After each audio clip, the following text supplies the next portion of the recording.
You all. Or not. Just in case y'all were wondering. Alright, We got her out the homestead for a day. Yeah. if I start saying you're done, you're done.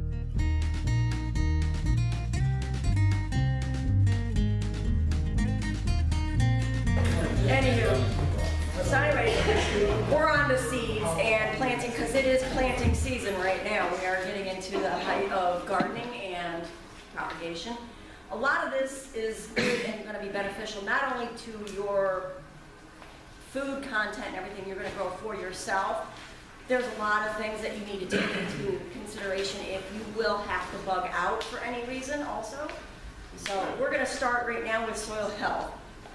Thank you, Eric, for bringing his tea. I brought some compost tea. Basically, and there's a video that's going to be going up this week on the compost tea. Basically, all you have to do to feed whatever you're planting, it doesn't matter what it is, trees, shrubs, bushes, not the kids, plants, flowers, inside, outside, whatever. All you have to do is take a 5-gallon bucket, either pantyhose, if you've got a large one, some kind of netted bag, laundry bag for like the laundry.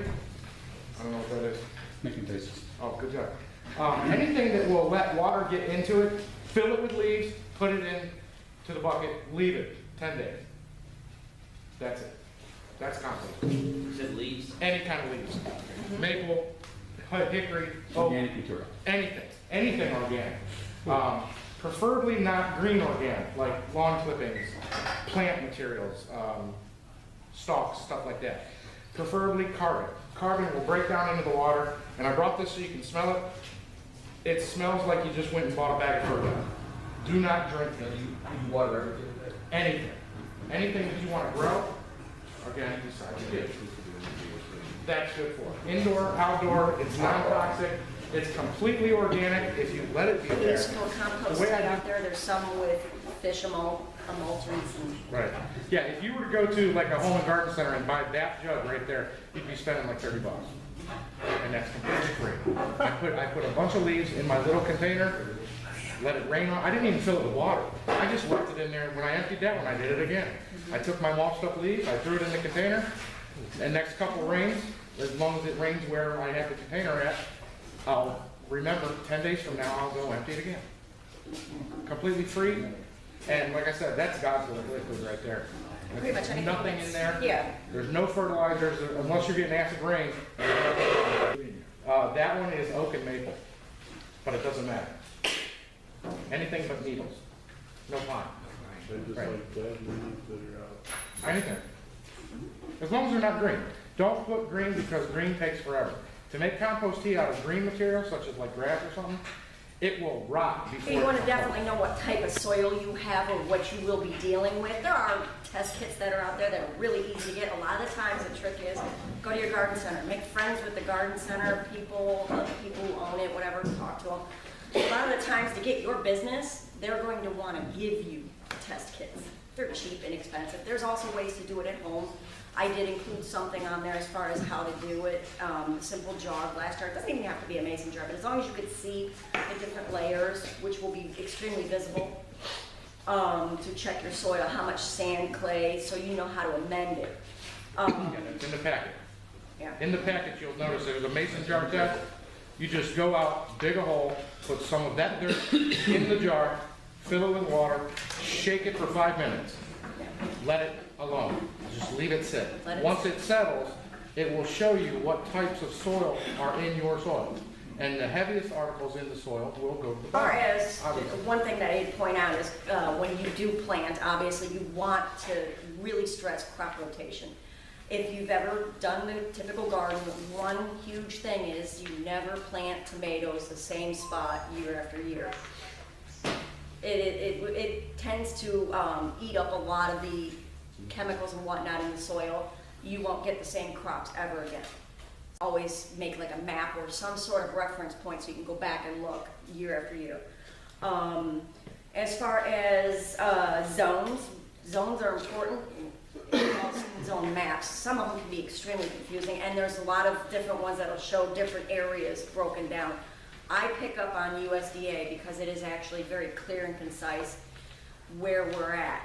And to know where your frost points are, where they end, where they start, that'll determine what you plant. Of course, there's different fluctuations because of, say, temperatures and that. We had a very rough winter this year. So say like asparagus is supposed to be coming up starting in April, might be laxed. So there's other points that come out with that. Does everybody understand the zone, what she's speaking about? It's actually the zone you live in. The whole United States is classified in different zones. There's actually a zone map here that will tell you where you live. Tell you what zone you are, And where then you if live. you choose particular crops, like I like my cold crops, you can get different varieties that will actually tolerate frost more, and test those out and see how they do for your area. So they will actually last longer. You'll have them through. Now, cold crops you can either plant at the end of the season in fall and have them come up for an early spring propagation, or you can do it, say, in midsummer. Usually a lot of places will put them out and you can have a whole other crop come up just as the frost. A lot of people will tell you the best cold crops that you can grow will have the best harvest after the first frost, always. They taste the best. And I did give some information as far as average frost for different areas for, you know, and give you and it's not like an exact number. They fluctuate. They always fluctuate. But generally right around there. Soil temperatures, to actually have things germinate, soil needs to be about 40 degrees. So your seeds will not actually start breaking ground until they're at about 40 degrees. So as far as planting, for me, I look to whether I'm going to plant plants direct or direct sow. So if I start seeds inside, because I don't have a greenhouse, which I wish, I can actually start them that way, but you can do like grow lights. Grow lights are great. They don't take that much draw off your electricity at all. I've planted my seeds in my basement using a grow light. So they don't take much. But like the cold frames, they're fantastic. You can either grow them, they're so simple, inexpensive. They, we actually have them to where, like in the garden center, when I worked in the garden centers, we had frames like that in quantities. We take rotation from the greenhouses and put them in the frames and harden plants off, so that this way they've actually been acclimated to the colder weather, and you could take them and plant them even earlier than most people. So if I wanted to get them out there, if my property was ready to go in the soil and it's above 40 degrees for the soil, I'm ready to plant those plants. As you can see, John brought up a cold frame box that he's put together over the last couple days. John, how much you got invested in that? 48 cents. 48 cents? I don't know, I got about a dozen 16 screws in it. It's all scavenged material. It's an old window pane from a house I rehabbed. Door hinge, same thing. It was off a door we were pitching. I took the hinges off. The 2x2s, I used some scrap that I had laying around. Those are shelves that I took out of the house we rehabbed. I was going to build shelving in my garage. The only thing that I would have had to pay money to get, I thought I had a source for some solid core styrofoam, like packing styrofoam, like you get around furniture and stuff. It got pitched, so I don't have styrofoam in there. You would want to insulate your cold frame so that any heat that the radiation of the sun creates through the window stays in there. Right now, that's just a box. You have to insulate it somehow. Recycling bubble wrap works. You just want to use stuff that's impervious to moisture, because as that heat hits the ground underneath, it's going to cause moisture to come up out and condensate within the box itself. So if you use cardboard or something for insulation, it can end up growing mold. It can cause problems with your plants. It can cause health issues, so on and so forth. I would have a piece of a yardstick or a paint stirrer with notches cut in it and a screw in the side of the box. So I'll check the temperature a couple times or twice a day as the season goes on. And maybe I'll block this up an inch or 2 inches or 3 inches. So as the season goes on, I'm actually using nothing but the sun's heat. It's not refracted through the glass anymore. But that allows you to control the temperature so you don't cook your plants. As far as making a plan for what you're gonna plant, it's not just knowing how many seeds, what you're gonna need and stuff. It's also to make a plan for your rotation, your propagation. And I wanna really stress too, is if you have a particular area of which you plan at some point in time, your emergency place that you're going to, your bug out any spot that you plan on going to, if you're planning on taking your seeds or anything with you, and it is a good idea to have some sort of a source if you're going to bug out to know where you're going, know the type of place that you're going to be planting, because you want some sort of a food source also. You can't just rely on, I'm going to go out and hunt, I'm going to scavenge. You know, if you're there at long term too. As far as a lot of people talk about heirloom varieties, I personally love heirloom as long as I know who I'm talking to and who I'm dealing with. I know Eric and I were discussing as far as heirloom. There is so much out there information-wise as far as heirloom, but then again, there's a lot of argument about heirloom. A lot of argument. A lot. To be an heirloom seed, it has to be propagated identically over 100 years.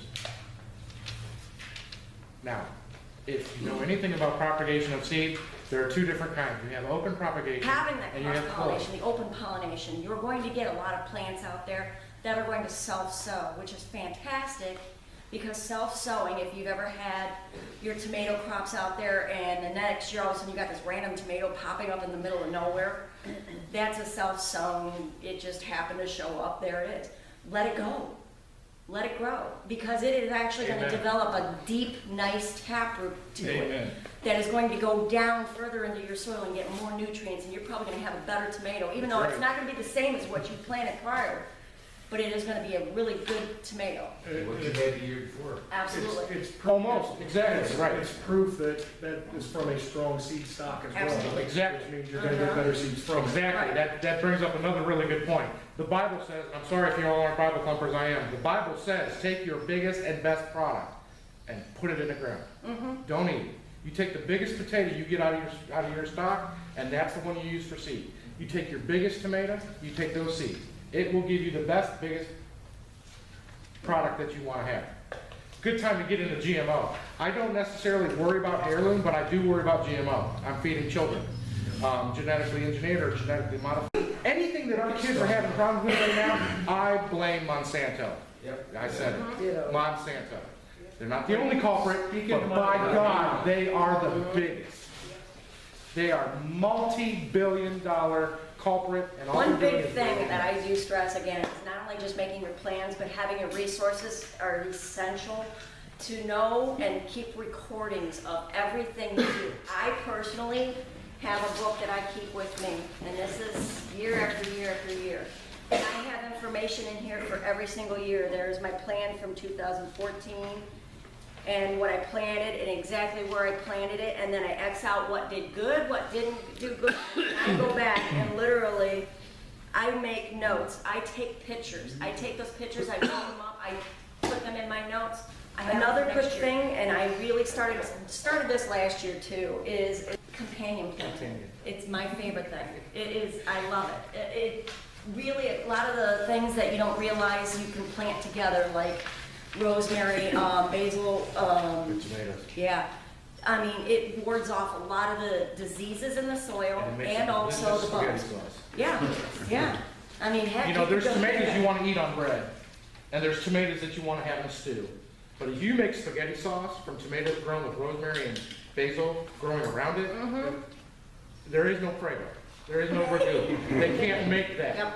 That's God saying, here you go, taste that.